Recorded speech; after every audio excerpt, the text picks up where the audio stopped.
kehadiran Allah Subhanahu wa taala yang karena rahmatnya kita dapat berkumpul di kelas ini dengan keadaan sehat walafiat. Tidak lupa salawat serta salam tetap tercurah limpahkan kepada Nabi Muhammad SAW. Di sini kami dari kelompok 5 akan mempresentasikan dan menjelaskan mengenai fungsi manajemen dalam fungsi pengawasan yaitu controlling.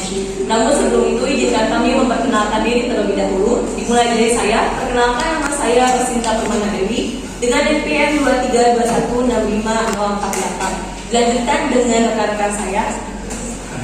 Saya Dian Hardiansyah dengan NPM 2321650447. Saya Ainur Malaysia dengan NPM 2321650551. Saya Desa Sakita Azhara dengan NPM 23216549. Perkenalkan, saya Desa Lapisa Dini dengan NPM 23216553. Perkenalkan, saya Cindy Fauzia dengan NPM 23216502. Baik, terima kasih kepada rekan-rekan yang telah memperkenalkan diri. Selanjutnya langsung saja kepada pembahasan. Yang pertama, pembahasan mengenai arti, tujuan, dan proses pengawasan yang akan dilakukan oleh Kesia. Dipersilakan.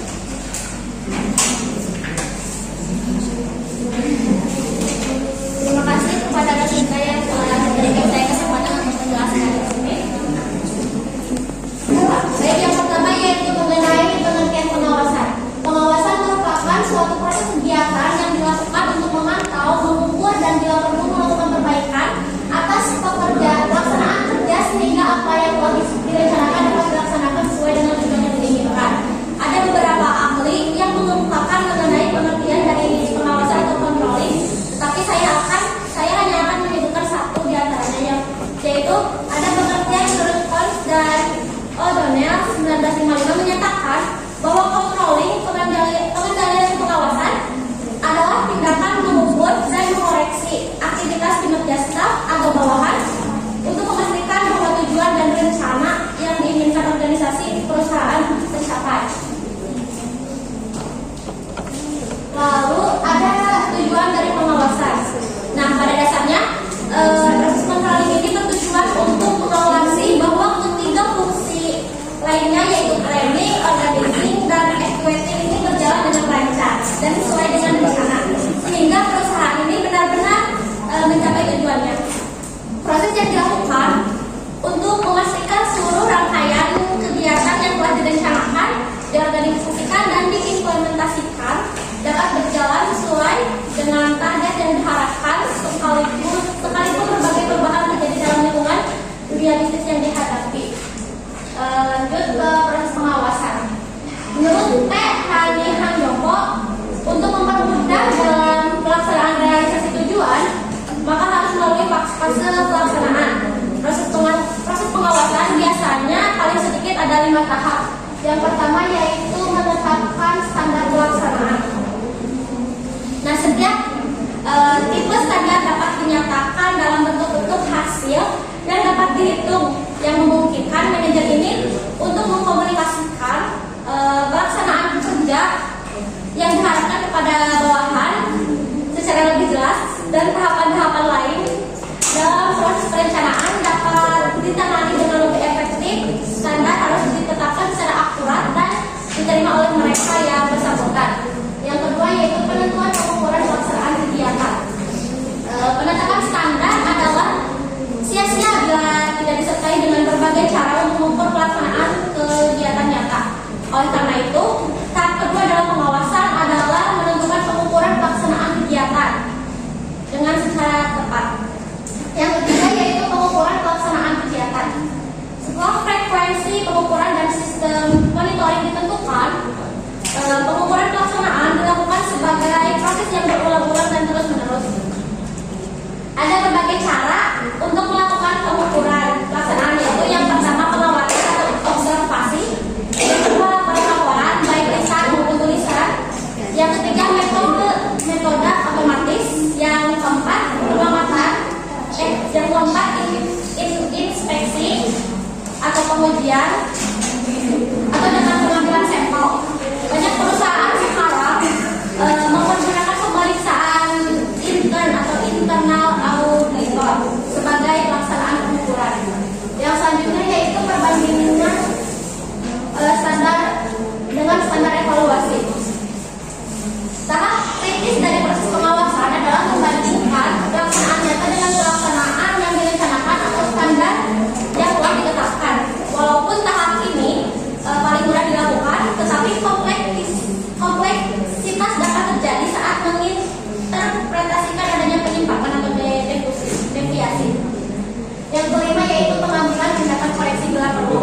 Nah, bila hasil analisa menunjukkan perlunya tindakan koreksi, tindakan ini harus diambil.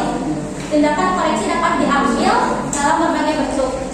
Standar mungkin diubah, pelaksanaan diperbaiki, atau keduanya dilakukan bersamaan. Tindakan koreksi ini yaitu bisa berupa yang pertama, mengubah standar mula-mula, barangkali terlalu tinggi atau terlalu rendah. Yang kedua yaitu mengubah pengukuran pelaksanaan. Yang ketiga mengubah cara menganalisa dan menginterpretasikan penyimpangan-penyimpangan. Selanjutnya yaitu tingkatan pengawasan. Sebagaimana perencanaan dibedakan pada setiap tingkatan manajerial, paralel dengan itu pengawasan pun keberadaannya pada setiap tingkatan manajerial yaitu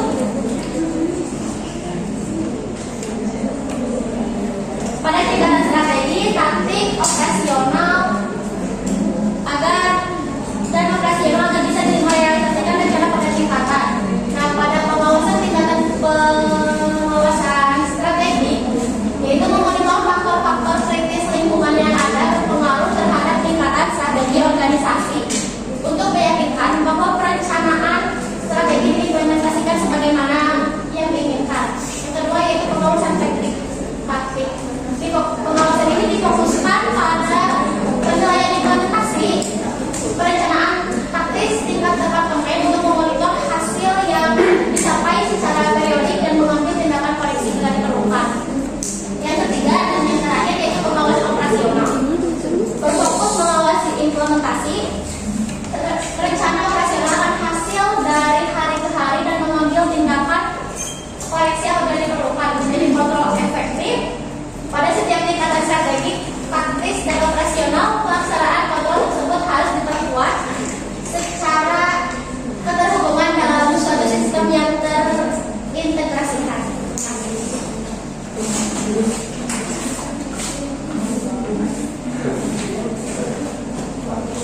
Terima kasih kepada saudara Indonesia yang telah memaparkan pengertian mengenai materi tersebut. Selanjutnya yaitu dasar sistem dan ruang lingkup pengawasan yang akan dijelaskan oleh Anissa. Ini dipersilakan.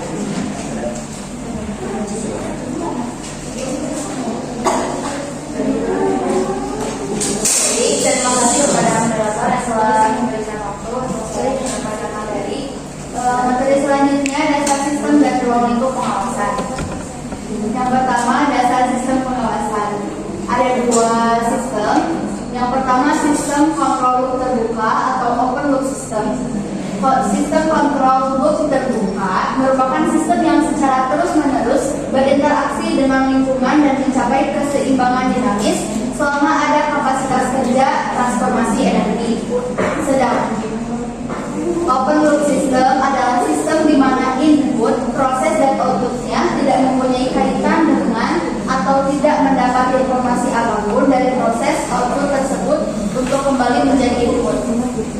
Sedangkan sistem closed loop atau sistem kontrol tertutup adalah suatu sistem yang tidak memerlukan pengawasan lebih jauh atau tidak bisa diawasi sama sekali selama sistem pengawasan berlangsung.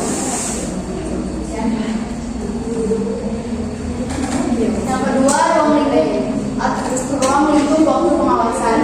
Adapun langkah-langkah pengawasan dapat dibagi ke dalam 3 fase, yaitu yang pertama pengawasan awal. Maksud dari pengawasan awal yang mendahului tindakan adalah untuk mencegah serta membatasi sekecil mungkin kesalahan yang tidak diinginkan sebelum terjadi. Yang kedua, pengawasan tengah berjalan. Artinya, dilakukan untuk memantau kegiatan yang sedang dilaksanakan dengan cara membandingkan standar dengan hasil kerja sehingga perlu ada tindakan korektif untuk menghindari penyimpangan-penyimpangan. Yang ketiga, pengawasan akhir. Pengawasan akhir ini tidak berdiri sendiri, tetapi merupakan hasil kombinasi dari pengawasan awal dan tengah.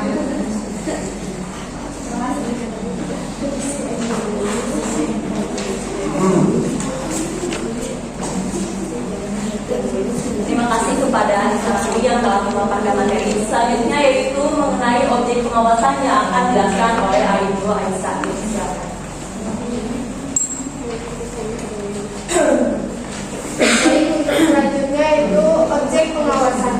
fungsi pengawasan ada 4. Yang pertama yaitu pengawasan ketenagakerjaan. Pengawasan ketenagakerjaan adalah fungsi publik dari administrasi ketenagakerjaan yang memastikan penerapan perundang-undangan ketenagakerjaan di tempat kerja. Standar kerja dalam pengawasan bertujuan agar dapat memastikan pekerjaan berjalan sesuai rencana dan mencegah adanya kesalahan. Standar kerja dalam pengawasan bertujuan agar dapat memastikan pekerjaan berjalan sesuai dengan rencana dan mencegah adanya kesalahan.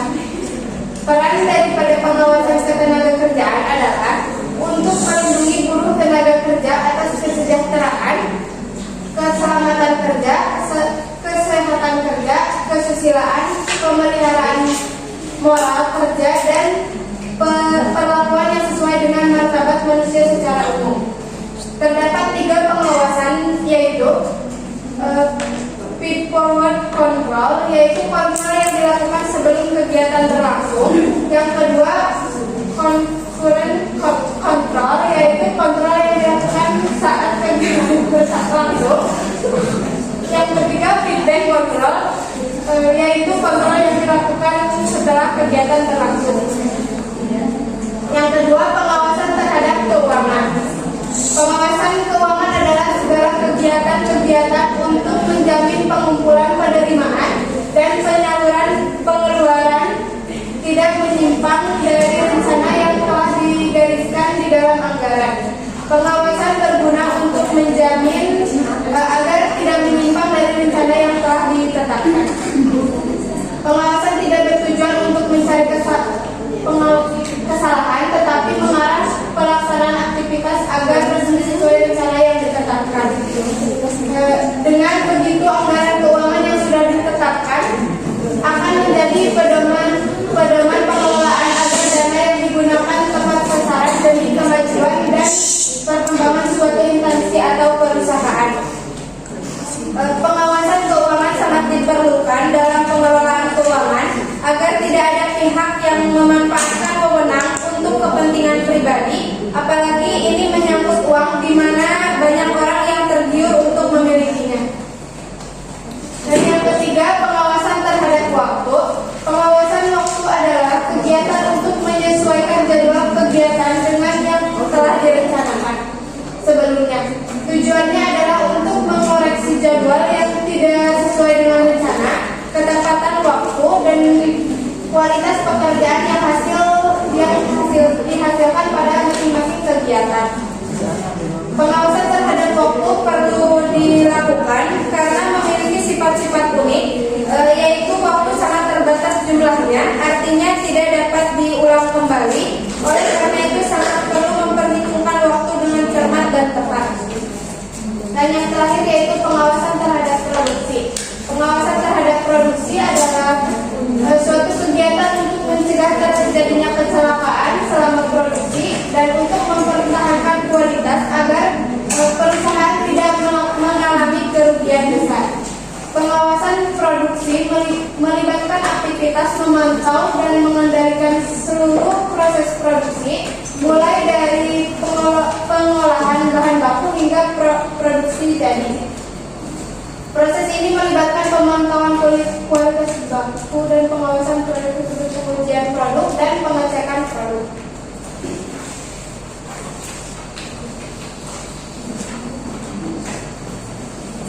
Terima kasih kepada Ibu Alisa yang telah memaparkan materi. Selanjutnya yaitu standar ukuran dan pedoman kerja yang akan dijelaskan oleh Dian Ardiansyah.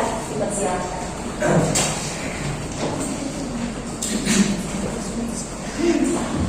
Terima kasih. Baik, di sini saya akan menyampaikan tentang standar ukuran dan pedoman kerja.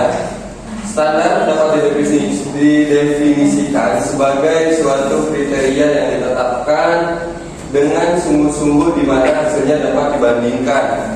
Dan sedangkan kalau standarisasi ini adalah proses pelaksanaan standar tersebut yang bertujuan menghasilkan ukuran seragam. Terus ada berbagai jenis standar dapat digunakan dalam pengawasan, yaitu yang pertama variabel operasi evaluasi terhadap hasilnya selalu berkaitan dengan berbagai variabel seperti jumlah, mutu, waktu, dan biaya.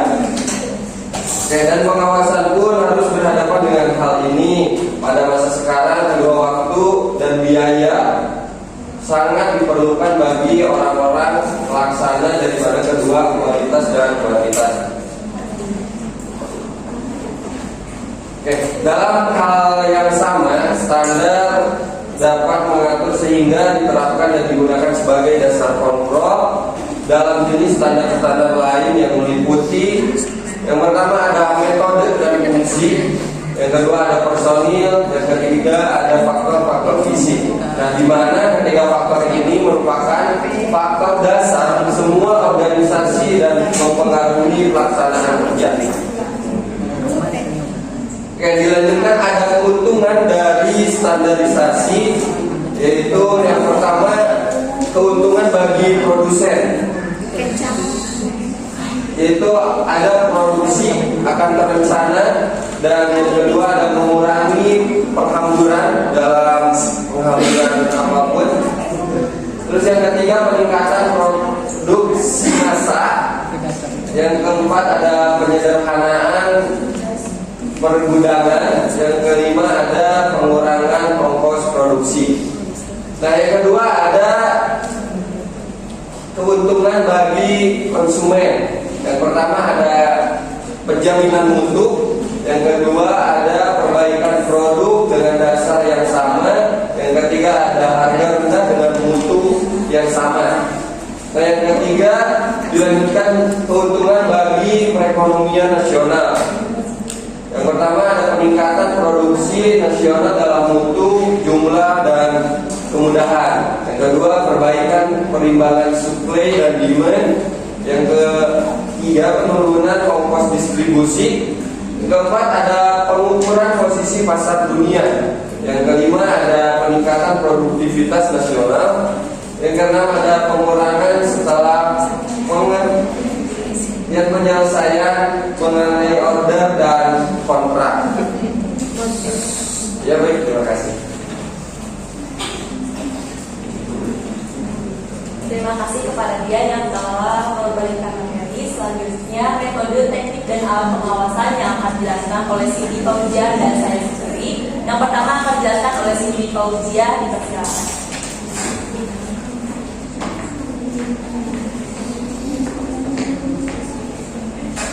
Baiklah, di sini saya akan memaparkan metode dan teknik. Yang pertama, metode dan teknik pengawasan. Ketika suatu lembaga atau perusahaan berkembang, desentralisasi terjadi semakin bertambah. Dari kantor pusat sampai ke masing-masing eselon terdapat tanggung jawab operasi. Akhirnya terhenti sampai tenaga kerja. Bagaimana masing-masing eselon yang lebih tinggi ini meyakinkan bahwa itu adalah kontrol yang baik atas eselon-eselon bawahannya yang diserahi kewajibannya itu. Baiklah, di sini ada beberapa metode dan usaha yang digunakan secara luas dan akan digunakan di bawah ini. Yang pertama, pembuatan program. Tahap pertama dalam proses pengawasan adalah perencanaan dan penyusunan program yang merinci tujuan, strategi, dan tindakan yang akan diambil untuk mencapai tujuan yang telah ditetapkan. Yang kedua, ada pengembangan program. Setelah program dibuat, langkah selanjutnya adalah mengembangkannya dengan menguraikan langkah-langkah yang perlu diambil, mengidentifikasi sumber daya yang diperlukan, dan menetapkan jadwal pelaksanaan. Yang ketiga ada pelaksanaan program. Setelah program dikembangkan, manajer atau tim pelaksana mulai melaksanakannya. Mereka mengikuti rencana yang telah disusun, mengalokasikan sumber daya, dan memantau perkembangan pelaksanaan program. Yang keempat ada peninjauan dan analisis. Tahap ini melibatkan peninjauan terhadap apa yang telah dilakukan. Manajer melakukan evaluasi apakah program berjalan sesuai rencana, mengidentifikasi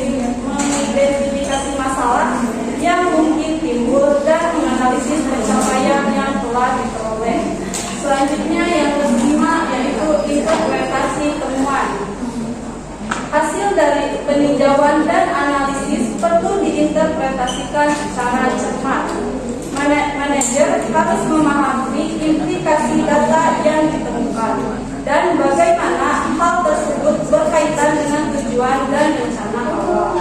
Yang keenam ada mengadakan perbandingan. Manajer melakukan perbandingan antara hasil yang telah dicapai dengan tujuan yang telah ditetapkan. Ini membantu dalam mengevaluasi sejauh mana program telah berhasil. Yang ketujuh ada identifikasi penyimpangan. Apabila terdapat perbedaan antara hasil yang diharapkan dan yang sebenarnya, manajer perlu mengidentifikasi penyebab penyimpangan tersebut. Langkah ini penting untuk memahami masalah yang muncul dan mengambil tindakan korektif yang sesuai. Yang kedelapan, pencatatan dengan tabel. Untuk memudahkan pemantauan, manajer sering menggunakan tabel atau laporan sebagai sarana untuk mencatat perkembangan dan hasil dari program pengawasan. Ini membantu dalam memvisualisasikan tren dan pola yang relevan. Yang kesembilan ada tindakan perbaikan. Apabila ditemukan penyimpangan atau masalah, manajer perlu mengambil tindakan yang bersifat perbaikan. Tindakan ini dapat meliputi perbaikan proses, perubahan strategi, atau relokasi sumber daya untuk mencapai tujuan yang telah ditetapkan. Terima kasih.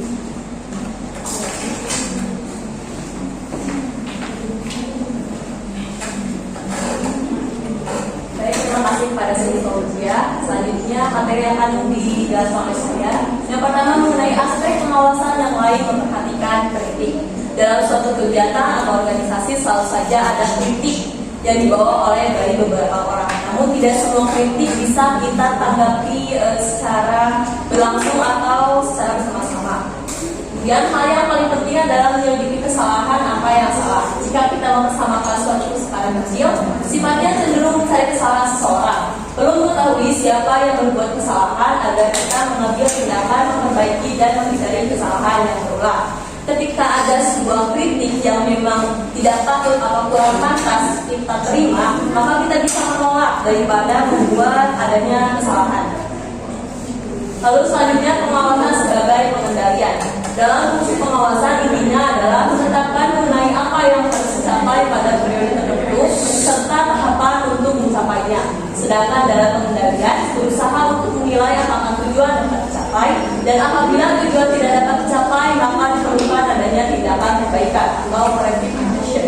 Pengendalian yang termasuk dalam fungsi manajemen tidak boleh terlewat. Pengendalian bertujuan untuk memantau proses berjalan suatu kegiatan. Jadi pada proses pengawasan ini berkaitan dengan pengendalian, di mana pengawasan ini seperti mengawasi dan pengendalian ini mengatur agar rencana dapat berjalan dengan baik. Selanjutnya ada kualitas sistem pengendalian yang efektif. Sistem pengendalian yang efektif cenderung memiliki kualitas-kualitas umum. Pentingnya tiap kualitas bervariasi tergantung pada situasi. Tetapi secara general kita dapat menentukan bahwa ada 10 karakteristik yang membuat suatu sistem pengendalian dapat dikatakan efektif. Yang pertama akurat, yaitu sesuai fakta dan keadaan. Dalam pengendalian pengawasan ini kita perlu memperhatikan fakta agar menjadi akurat. Yang kedua yaitu tepat waktu, yang berkaitan dengan manajemen waktu agar kegiatan berjalan dengan baik. Yang ketiga ekonomis. Ekonomis ini berkaitan dengan bagaimana cara kita meminimalisir pembiayaan agar bisa sama seperti rencana pembiayaan yang direncanakan sebelumnya. Lalu kemudian fleksibilitas yang berkaitan dengan efektif dalam setiap proses. Kemudian dapat dimengerti. Setiap pengendalian dan pengawasan harus kita mengerti, baik itu dari panitia atau orang yang melaksanakan kegiatan dan juga orang-orang yang mengikuti seluruh kegiatan tersebut. Kemudian kriteria masuk akal dan dapat dipertanggungjawabkan. Dipertanggungjawabkan di sini di mana apa yang telah kita ambil, maka kita harus melakukan sesuai dengan tanggung jawab kita sendiri. Kemudian penempatan yang strategis. Penempatan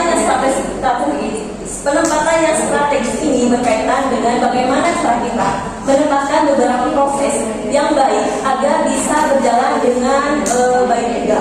Kemudian penekanan pada pengecualian. manajer yang tidak dapat mengindahkan atau mengawasi semua aktivitas dalam perusahaan. Jadi artinya pengecualian ini adalah bagaimana cara kita menanggulangi pengawasan yang belum bisa diawasi oleh suatu kegiatan dalam organisasi. Kemudian kriteria keberagaman yang beragam di sini dimaksudkan bahwasanya pengawasan dan pengendalian ini memiliki teknik yang sangat beragam. Tidak hanya satu teknik yang bisa digunakan, namun ada beberapa teknik yang bisa digunakan agar mencapai tujuan secara bersama-sama. Kemudian tindakan kolektif ini berkaitan dengan menentukan kolektivitas atau perbaikan dan pelaksanaan yang sesuai. Baik, untuk pemaparan materi telah selesai. Di sini kami membuka sesi diskusi. Barangkali dari kalian ada yang ingin didiskusikan, dipersilakan. Bisa diulang, saya itu sampai 3 ya. 1, 2, 3.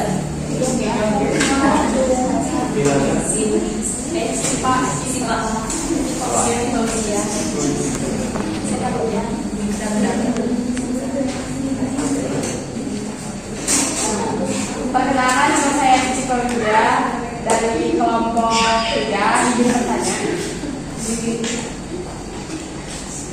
Kualitas pengendalian yang efektif itu ada 10. Jika pada pengendalian tersebut kurang dari 10, kriteria yang telah dijelaskan apakah masih bisa disebut efektif? Silakan. Terima kasih. Mungkin sebelumnya pertanyaan kalian akan kita tampung terlebih dahulu. Yang kedua, bagi kalian yang ingin bertanya dipersilakan. Kirana dulu.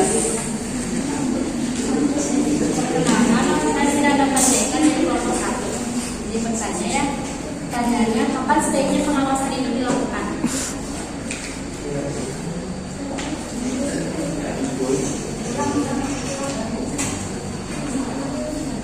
Maaf, Kirana boleh diulang pertanyaan. Kapan sebaiknya pengawasan itu dilakukan? Oke, selanjutnya.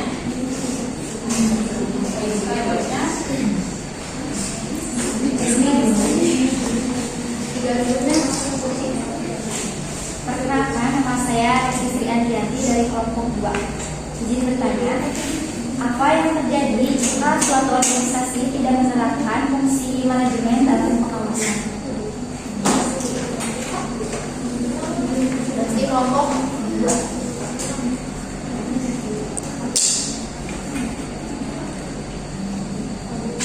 Mungkin untuk sesi pertama ada 4 pertanyaan. Satu lagi pertanyaan apabila ada yang bertanya. Isma, boleh. Perkenalkan, nama saya Risma Salomulaliza dari kelompok 6. Izin bertanya, pertanyaannya, bagaimana jadinya jika seorang manajer tidak melakukan pengawasan dengan baik?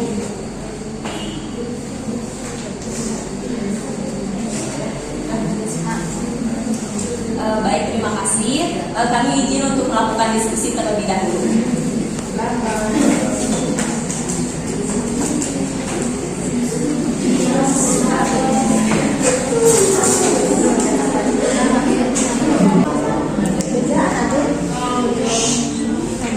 Baik, di sini saya akan menjelaskan atau menjawab pertanyaan dari Siti Paulia, yaitu kualitas pengendalian yang efektif itu ada 10. Jika pada pengendalian tersebut kurang dari 10 yang telah dijelaskan, apakah masih bisa dikatakan efektif?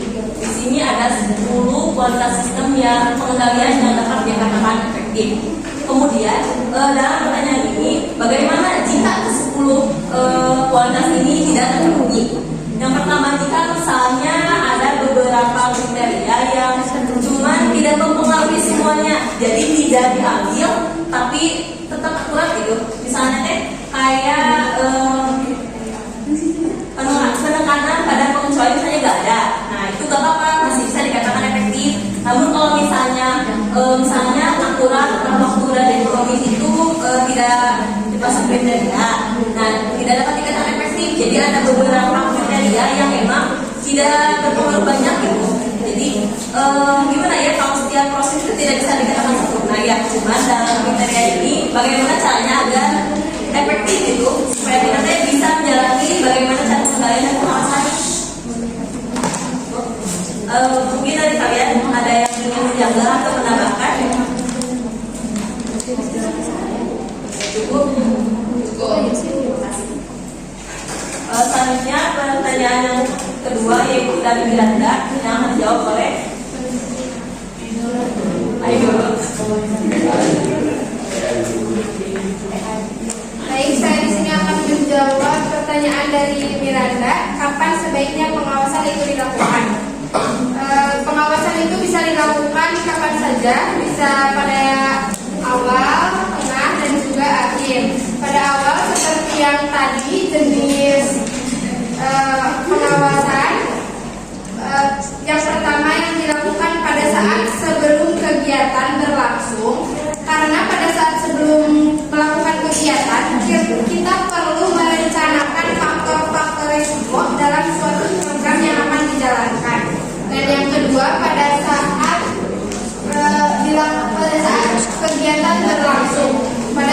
kegiatan berlangsung, juga pengawasan dilakukan itu berfungsi untuk memantau jalannya proses kegiatan agar berjalan efektif dan menindaklanjuti apabila ada permasalahan yang timbul.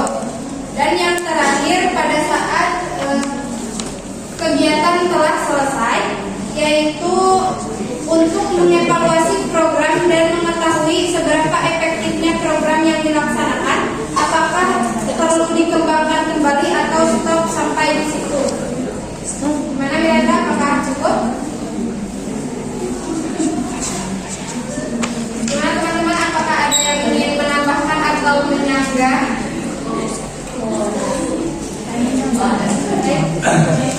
Aris? Perkenalkan, nama saya Nazar dari kelompok 7. Saya izin menambahkannya untuk kapan waktu untuk pengawasan dalam suatu perusahaan pasti ada manajer. Terus dalam si manajer itu pasti melakukan pengawasan tiap hari kepada anggota-anggotanya supaya apa? Supaya agar kelihatan gitu mana yang anggotanya atau bawahannya yang menonjol, mana yang kurang baik. Bila ada yang kurang baik itu akan jadi buat hal evaluasi ke depannya. Terima kasih. Mana ada lagi yang ingin menambahkan atau menyanggah? Baik, terima kasih.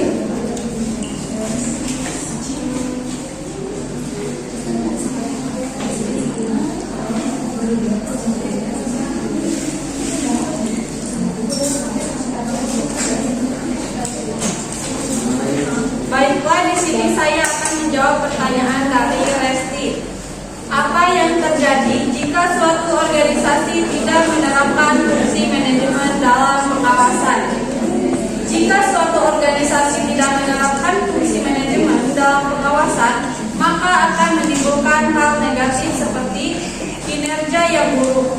Tanpa pengawasan yang efektif, kinerja suatu badan organisasi tidak akan terpantau dengan baik, yang dapat mengakibatkan berkurangnya produktivitas dan kualitas.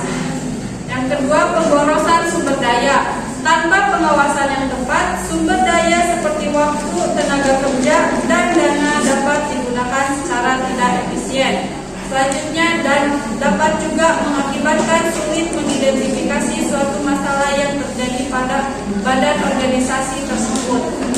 Apakah ada yang ingin menambahkan atau menyanggah? Cukup?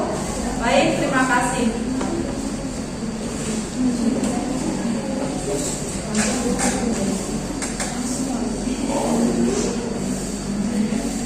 Terima kasih kepada kalian yang sudah menanya dan kepada rekan-rekan yang sudah menjawab. Terima kasih juga kepada yang telah menambahkan. Diskusi sesi pertama telah selesai.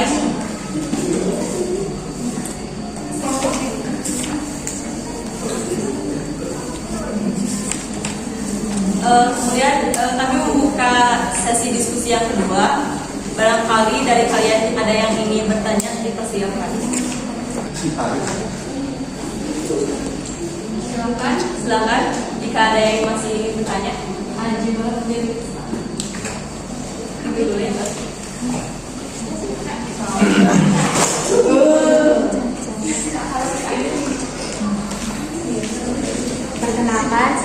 Salsabila dari kelompok 4, izin bertanya. Bagaimana jika terjadi ketidakselarasan antara pengawasan dengan program yang sedang diadakan?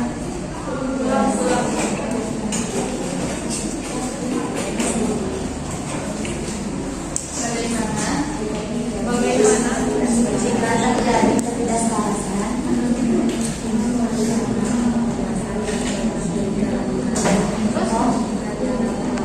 antara pengawasan dengan program yang sedang diadakan.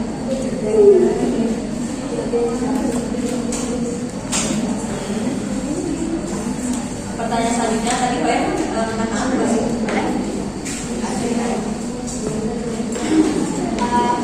Perkenalkan, nama saya Farisa dari kelompok 7. Saya ingin bertanya, siapa sih yang terlibat dalam pengawasan suatu program? Terima kasih.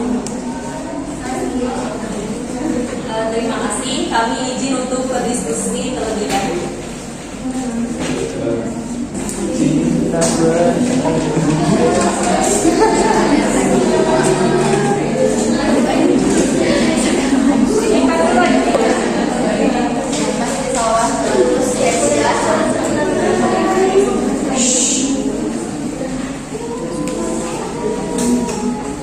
Baik, izinkan saya untuk menjawab pertanyaannya dari Risma Siti Salwa. Bagaimana jadinya jika seorang manajer tidak melakukan pengawasan dengan baik? Baik, nah tanpa adanya pengawasan gitu di dalam suatu perusahaan dari pihak manajer ataupun atasan, maka perencanaan yang telah ditetapkan oleh manajer dan atasan itu akan sulit realisasikan oleh bawahannya dan juga akan sulit realisasikan dengan baik. Jadi kenapa harus baik gitu?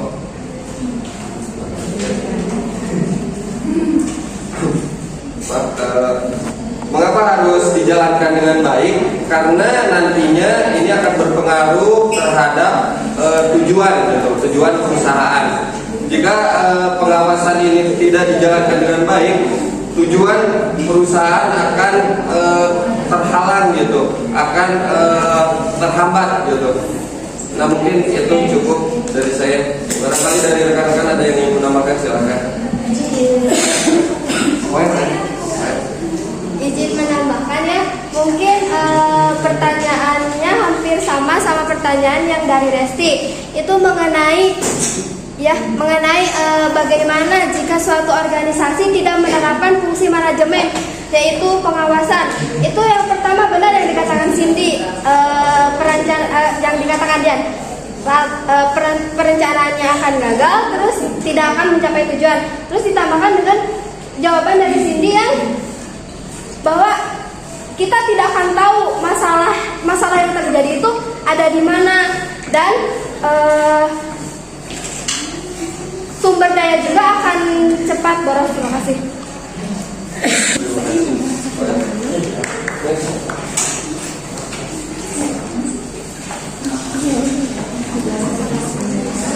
Saya akan menjawab pertanyaan dari Salsabila, yaitu bagaimana jika terjadi ketidakselarasan antara pengawasan dengan program yang sedang dilaksanakan. Nah, jika terjadinya ketidakselarasan dalam pengawasan program, itu saja akan menghambat jalannya program. Miskomunikasi dapat menimbulkan dampak yang fatal. Jika program tidak diawasi dengan baik, maka akan terjadi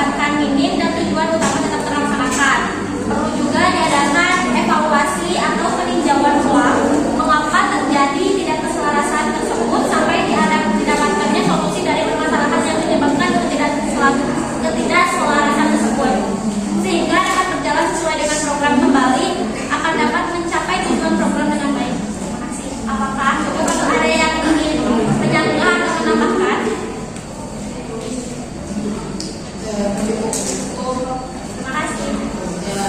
You're welcome.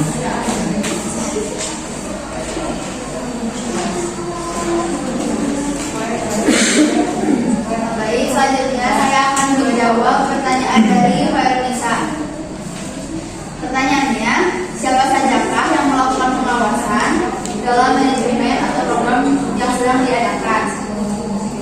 Jawabannya, semua pihak dalam organisasi bisa mengisi peran tersebut, seperti staf biasa diawasi oleh manajer diawasi oleh direktur, sedangkan direktur diawasi oleh komisaris ataupun pihak eksternal yang independen. Contoh terdekatnya seperti HMJRP, kinerjanya diawasi oleh BPO.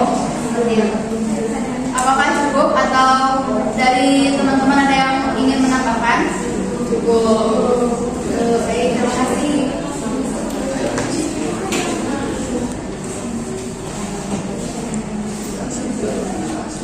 Baik, diskusi telah selesai. Terima kasih kepada teman-teman yang telah aktif bertanya dan juga menambahkan.